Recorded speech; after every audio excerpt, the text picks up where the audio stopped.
Now, realistically, you didn't click onto this video because you want to know what's in my camera bag, but you want to see if this truly is the best hybrid setup. Well, let me prove it to you and you can let me know if I'm right. So getting straight into it and starting off with what holds all of my camera equipment, that is my Brevity Scout 2. Now, annoyingly, they no longer make this bag, so I'm not really going to go too much in depth into it because even though you'll love the bag, you just won't be able to buy it. So that's all I'm going to say, is the Brevity Scout 2 and it's incredible. Then for bigger projects that require a bit more equipment, or if I'm traveling, I will then call in my big Nanook 935. Essentially a Pelican case. It's just another brand that makes a hard case that can protect all of your camera gear. It's waterproof to a certain degree, it's shockproof, all the same stuff. The only thing, I did have to buy my own padding on, or not padding, dividers on Etsy, just because the stock ones, you know, like the foam stuff, it's pointless because once you change around your gear, you can't use it again, you can't reshape it. So yeah, if you're going to get a case, I do recommend finding another supplier who can get you some nice dividers. But having a case like this just makes it a lot easier when you are traveling. Instead of having all that weight on your backpack, on your shoulders, you can just wheel it around with this case. Now moving on to what I find the most exciting part about these videos is the cameras. And starting off with my daily driver, it is the Sony FX3. Coming in with 4K 120, 10-bit 422, beautiful colors, recently just got upgraded to 24p, custom LUTs and DCI 4K. Do I need to say any more? This pocket rocket literally does everything you need as a creator. I mean, not quite everything, because a lot of things are actually, I'm not gonna get into that. It's a great camera. But in all seriousness, this camera is a beast. Using it over the past, nearly 2 years now, it's done everything I needed it to do. The quality is great, the colors look amazing. It's just, yeah, it just works and helps me as a content creator. And then on top of this, I do have a tilter cage that allows me to have a few more mounting points and have this great side handle that gives me a lot more, not side handle, that side strap. That just gives me a lot more security when I am holding my camera. Next is my photo and often my B camera, and that is my spicy Sony a7 IV. Coming in with 33 megapixel photos, 4K 60 with a crop, 10-bit 422, incredible autofocus, and a viewfinder that I do find myself sometimes missing on the FX3. This honestly has been amazing to use, especially having the same menu system as the FX3. It just makes it very seamless going in between cameras. The photo quality is, for me anyway, the best I've ever had in a camera, so I can't complain. Like, the pictures come out crisp and I have so much room to be able to crop. I did add this battery grip though, just because I do like that ergonomic feel, just having a bigger camera, and it's a lot better when you are shooting portrait. Just adds a bit more. Now moving on to lenses, starting off with my personal favorite, most used, the lens I'm currently using right now, the 24mm f1.4 by Sigma. I didn't really believe the hype around 24mm for a while, but once I got this, I never turned back. Being able to get a wide field of view and a shallow depth of field is just one of my favorite looks. And I guess it's the closest thing to a cinematic look. When you have anamorphic lenses that need de-squeezing, you end up having such a wide image, but also that shallow depth of field. So this is kind of close-ish, not really, but you kind of get the point. But what I love about this lens most is the versatility it provides. I shoot most of my stuff 16:9. But I deliver most of it 9:16. So why I love this lens is because it's so wide, it allows me to have something where I can frame up 9:16 shots in the middle, but also use the space on the edge, because it's not too wide that there's loads of negative space, but it's wide enough that there's that perfect balance of 9:16, but also 16:9. So out of all the lenses that I'm about to list, this is probably the one I recommend the most. Maybe not if this is your first lens, but after you've got your first, I don't know, typical zoom, I'd recommend the 24mm 1.4. Next is a great one and done prime that can shoot everything, and that's the 35mm 1.4. This was the first lens I actually bought for my camera, and through all the lenses that I bought and sold, this one has always stayed in my camera bag. It's great for photo and video, and the reason I think it's so popular amongst filmmakers is just because it gives the most natural eye line. Like a 35mm is just the most natural kind of sight that humans naturally see.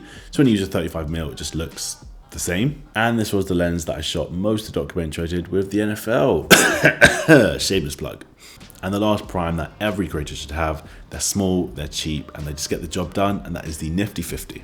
50mm 1.8, a great focal length for portrait, a very underrated focal length for video, but yeah, just a great overall lens. It's something I think everyone should have. You can get them so cheap, especially if you can get them secondhand.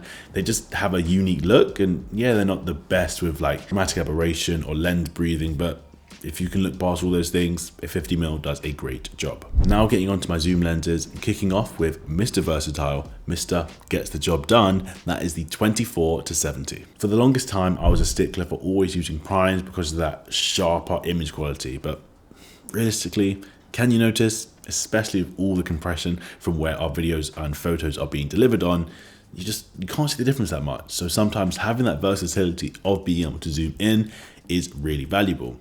Yeah, you can't stop down as low, you can only go to 2.8, but most of the time, that's enough. Now moving on to the last lens I own, which is a bit of a dark horse, but truly is Mr. Do-It-All. That is the Tamron 35-50 f2 to 2.8. With way too many customizable buttons to even make use of, this lens is truly incredible. I think this is one of the first of the new generation of lenses that are coming with so much technology built inside. I actually ended up selling my 70-200 for this lens because I found it more valuable to have that 35-70 rather than that 50-200. You know, that having the wider end then going to 150 just seemed a bit more valuable, and especially if I'm using my A7 IV going into crop mode, I basically have a 70-200. So yeah, makes no difference to me.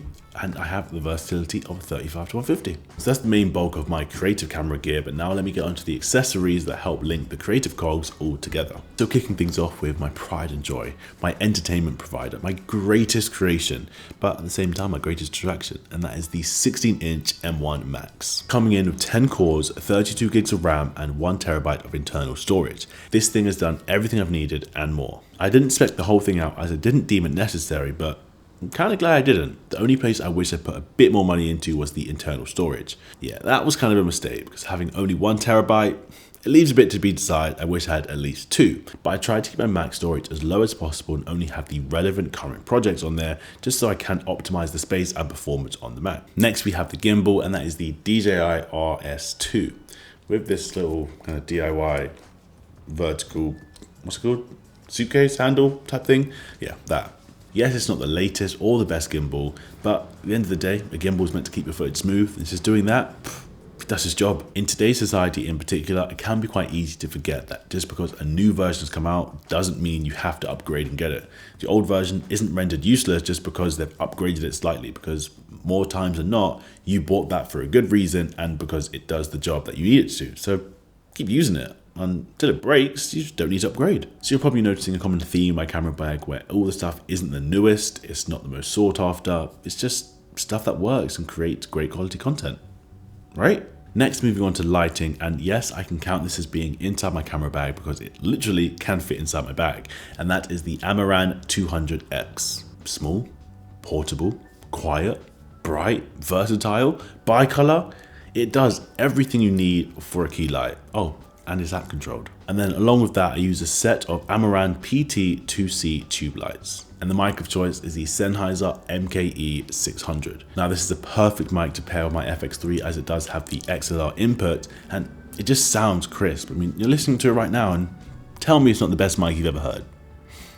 You can quite easily tell me that because it's not the best, but it does work really well. And if you are on a budget, this is a great mic to get. Next is something I don't use often, but when I need it, I really need it, and that is the Tilter matte box. Now I don't have the full package with the whole electrical ND filter and all of that stuff. I just have the base matte box by itself. But comparing all of the various matte boxes that I've used to, this one is the best of its class. It comes with a bunch of different step-up rings that I actually keep directly on my lenses. I don't know if you can kind of see that. Let's get that off.